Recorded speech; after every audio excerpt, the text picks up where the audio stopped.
This video is sponsored by Renaissance Bank, the best bank in the South. Check them out at renaissancennation.com. Hey, what's up? Matt Wyatt here. Let's take a look at Kelly Bryant, quarterback transfer into Missouri from Clemson. Everybody knows his name. We all know what he potentially brings to the table for Missouri, and every Missouri fan is really excited about it. And I noticed at SEC Media Days, he was kind of the most popular guy there, maybe outside of Tua Tagovailoa on Alabama Day. So there's going to be a lot of buzz around Kelly Bryant this year. This is not an in-depth like film study breaking down a player. This is just let's take a look at some plays right on the surface that just kind of give us an idea of the kind of player Kelly Bryant is. I really like this throw and read in the pocket in the red zone. A couple of verticals, inside vertical tight end, take the safety out of there, and then he drills it. So stand in the pocket. Read it against coverage in the red zone. What he has is trips over here with a tight end. And again, tight end's going to get up on that safety and cross his face and then vertical behind it. So it's like two verticals in the middle, and you're going to play it off that safety in the middle there. And it's a really good read because he sees tight end crossing his face. He jumps it. That means you're one-on-one there. So he's throwing away from that safety. He took the tight end, and it's a strike. Nice read, nice throw. Here's a scramble touchdown, example of using that athletic ability. What happens is they bring a linebacker, safety, nickel guy down in there and then match it up in the slot. And so it creates that void in the backside where with defender turned and running out of there, he just feels it. And now it's, my speed against your speed. Watch him outrun a guy to the pylon. Athletic play for a TD. All right, here he is using his legs on the goal line. A little pitch, action, motion in. Look like they're going outside. Follow two lead blockers and score. A couple of things you see. It's nicely designed, but it's all about his running ability. They've got a tackle and an up back that are going to pull across and lead in here on this power. And the motion is going to make the play work because it looks like it's going to be sweep. You're crossing them up. So you get that defender going this way. So naturally you'd think they're doing that to run toss sweep. So what does the end do? Because of man-to-man, he's going outside. You read that. Now back in and scores. But you see him stick his head down there and take on contact. Again, it's an athletic play. Everything's going that way. You read it. And right here's a quarterback not afraid to put his face in there and hit somebody on the goal line.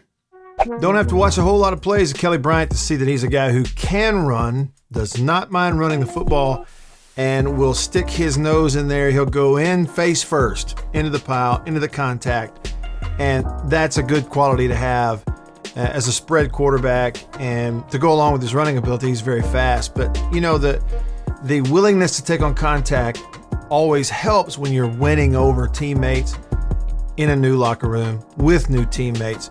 So that ought to help him at Missouri. Quarterback draw right here for a touchdown. This is against Boston College. Sell it, step back, eyes left. You're running right, follow the lead, then outrun him to the end zone. Several examples. You see he's a good athlete. He's a true spread dual threat quarterback. Here's a call to take advantage of that.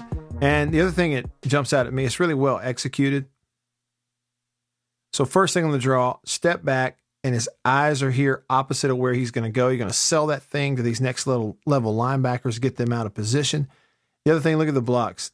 Right here, taking care of tackle on end, pulling play side guard around, going to pick up the first outside.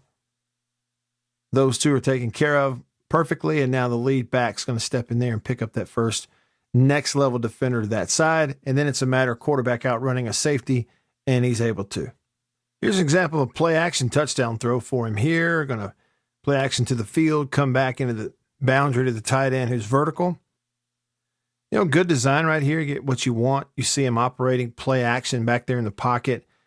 First thing on pre-snap, you get cover three. Safety in the middle, corner, and four defenders zoning it underneath with a four-man front. Classic cover three, but because of formation, three to this side, that free safety is all the way over here on this opposite hash.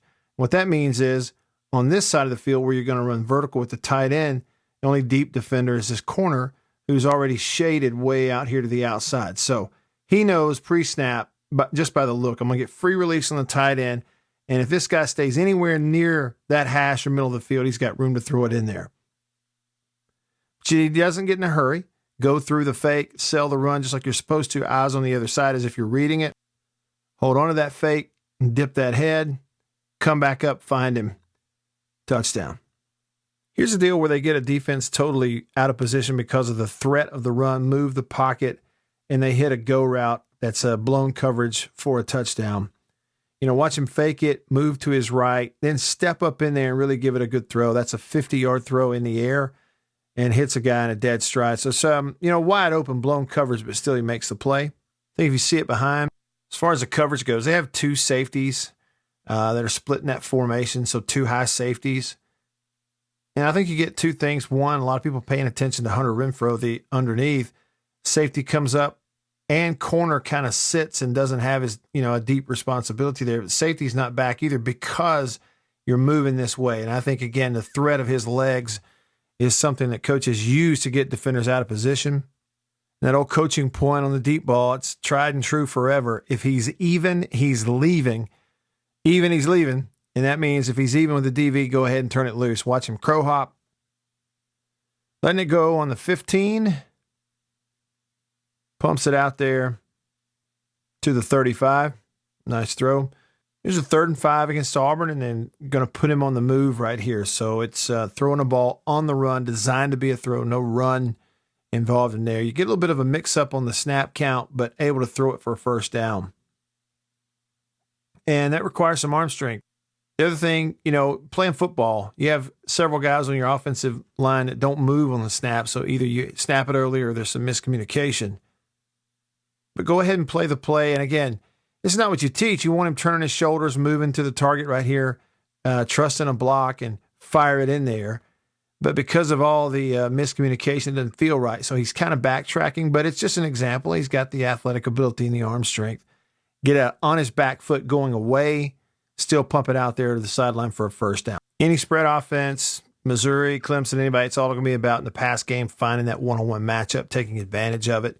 Here's an example against Auburn where he does that. Gets bumped down there to the bottom.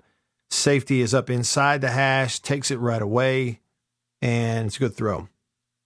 So it's a simple read, and if he's going to be successful at Missouri in the SEC, you got to take advantage of when you get alignment stuff. And so look at this. Ball is dead center of the field, and he's 4 wides, 2 by 2.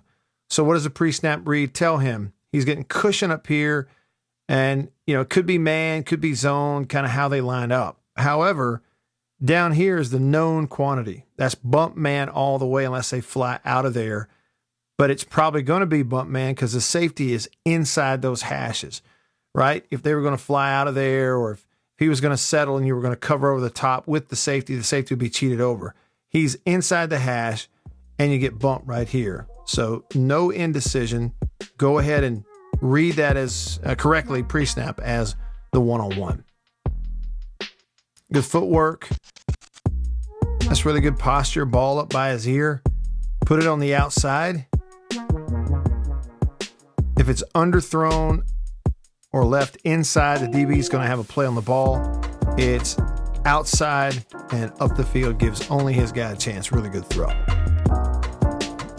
All right, appreciate you watching. Hope you enjoyed that. If you did, hit me up. Let me know about it. You can find me on Twitter and Instagram at Radio Wyatt. Pretty simple. And then if you're watching on YouTube, do me a favor, subscribe if you haven't already. Getting closer and closer to 10,000 will be a pretty nice little benchmark for me, the new guy. And hit that bell so that when we post a new video, you'll get the notification that it's out there. And if you're watching on Facebook, great. But if not, y'all look it up on Facebook, facebook.com/Radio Wyatt. Thanks for watching. And as always, thanks to Renaissance Bank for sponsoring these videos, the best bank in the South. All right, see you next time. See ya.